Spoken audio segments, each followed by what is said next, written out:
Are more people supporting comics that are crowdfunded on Indiegogo or Kickstarter than buying Marvel or DC? Uh, no, no more people are buying Marvel and DC.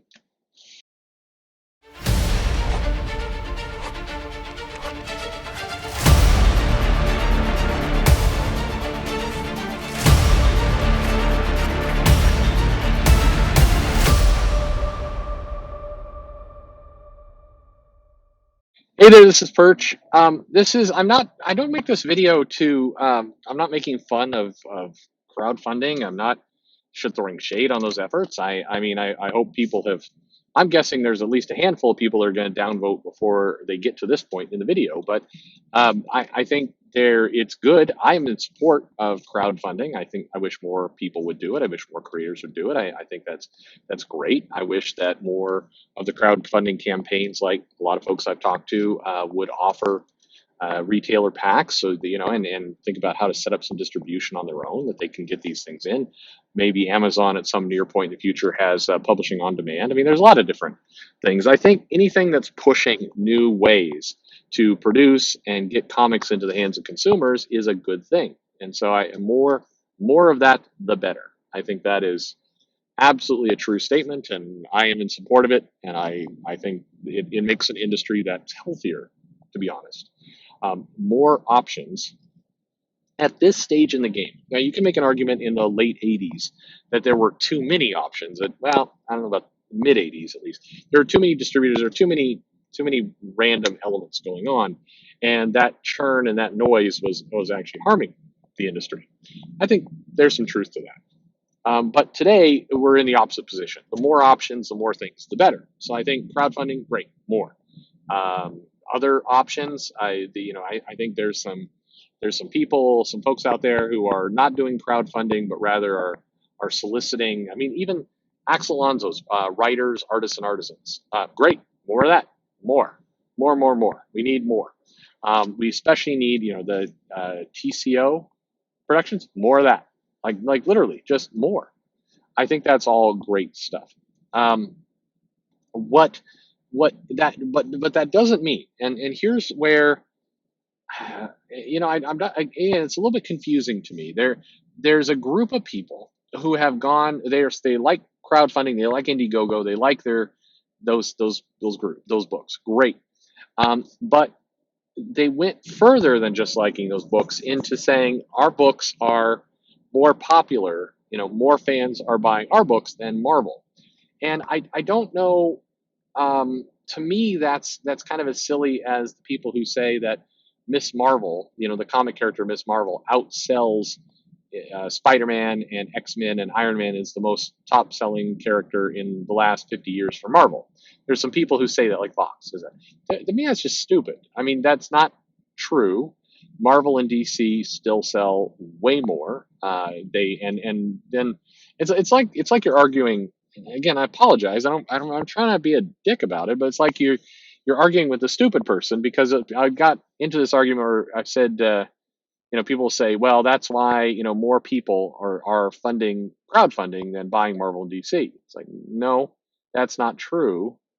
The sales, the business, I mean, there's no metric where that's true at all.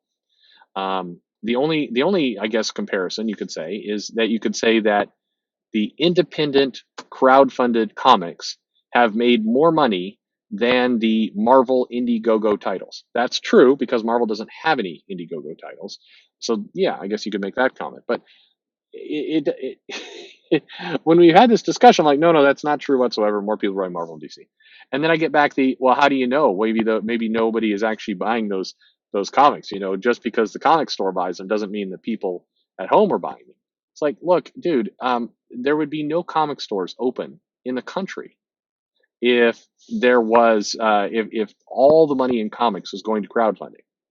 And I mean, all the comic shops would have blown up by now. Comics are not ordered 2 years in advance. They're ordered like 2-3 months in advance, 3 months in advance. That's how far in advance they're ordered. They're not, you're not. It's not like the comic shops are all like, oh crap, in 2 years when the new orders come up, I'm gonna be screwed here. No, it's like comic shops. It's pretty. I mean, it's still too long.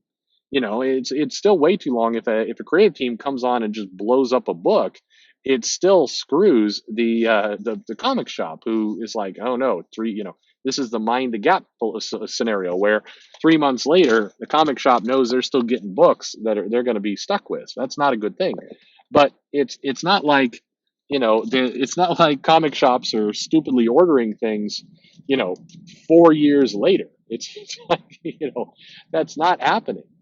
So, and it's not like comic shops are like still ordering like 100 copies of, Future Foundation for the shelves and selling two, and they're like, well, it'll all turn around next week. No, nobody's doing that anyway.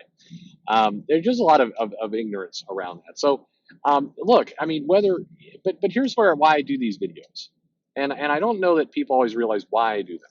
Why I do the videos of, it's okay not to like something, and it's okay not to it's okay to like what you like and not like what you don't like. Look, if just because Marvel Comics sells more issues of whatever it may be, I don't know, incoming number one, just because incoming number one, it was a one shot, but just because that comic sold more copies than, say, I don't know. What's a book the Monster MD book that I reviewed and liked? Just because incoming number one made more money doesn't mean you have to like it more. That you like what you like, and you don't have to like things that are the most popular.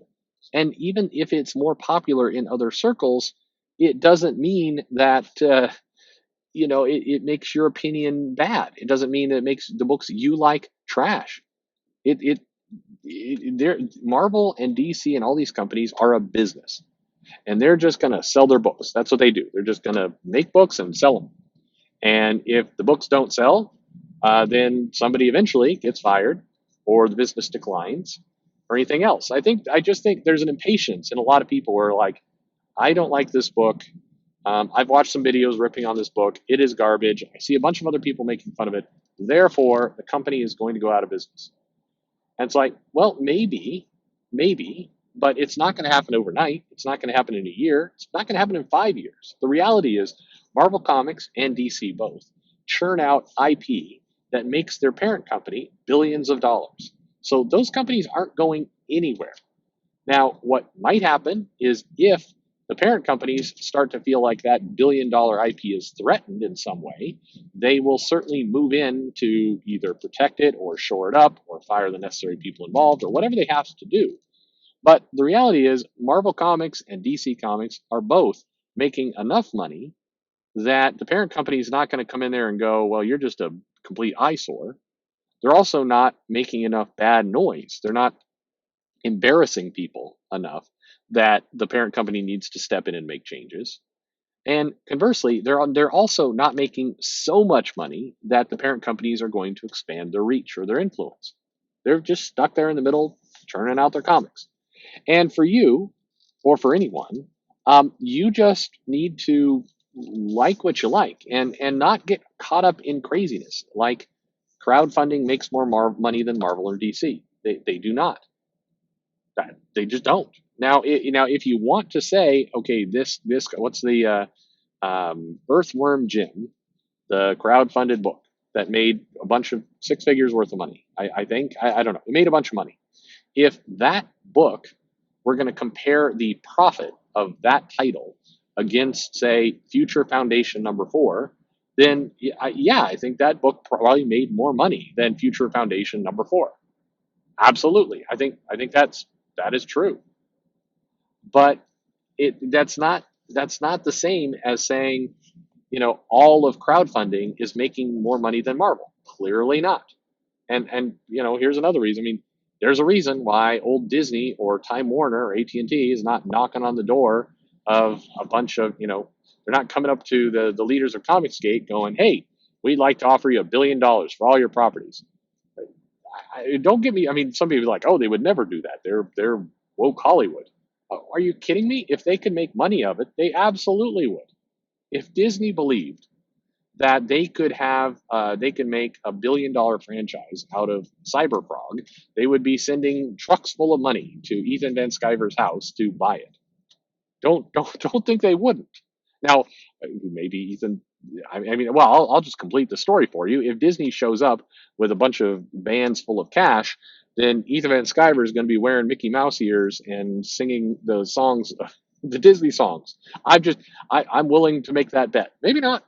But I mean, look, I would say it for myself. If I was making a crowdfunded comic and I was really anti Marvel or anti mainstream comics, and one day the mainstream company came up to me and offered me multi-million dollars to buy my property, hell yeah, I'll take it. I'm sorry, yes. Do you want to? Does that make me a sellout? I mean, yeah, yeah, I'm selling out for money. Yes, hell yes. Get Kevin Feige to make that Cyberfrog movie with J.J. Abrams and Lens Flare, and go for it by all means. That's the way this business works. So, but underneath all this, the way you keep yourself sane is simply like what you like. It's your dollar. It's your time. Enjoy the comics you're going to enjoy, whether that's Squirrel Girl or whether it's Green Lantern or whether it's Justice League or whether it's Bone or whether it's Jawbreakers or whatever. Man, pick up the book you're going to enjoy reading and read it, and keep giving money to the people pumping out the comics you like. That's the secret to happiness. I'm just saying.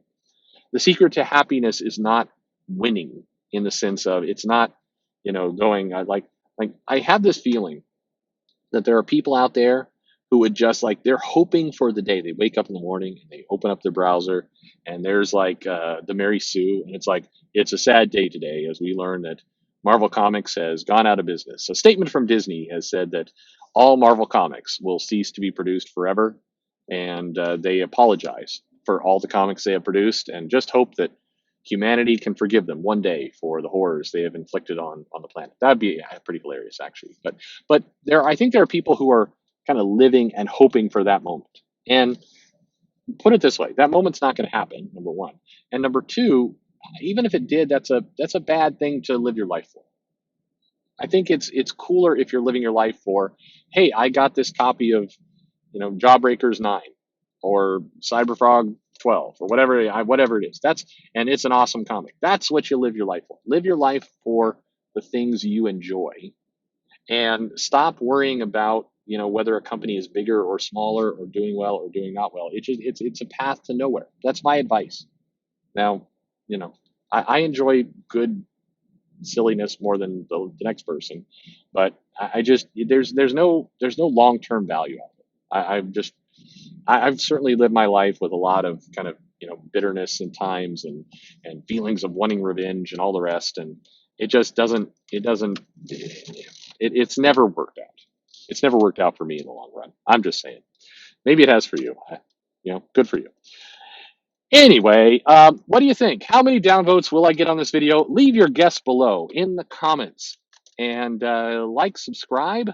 After all, this is the most popular comic book channel of all the channels there are. That's true. That's what I hear anyway.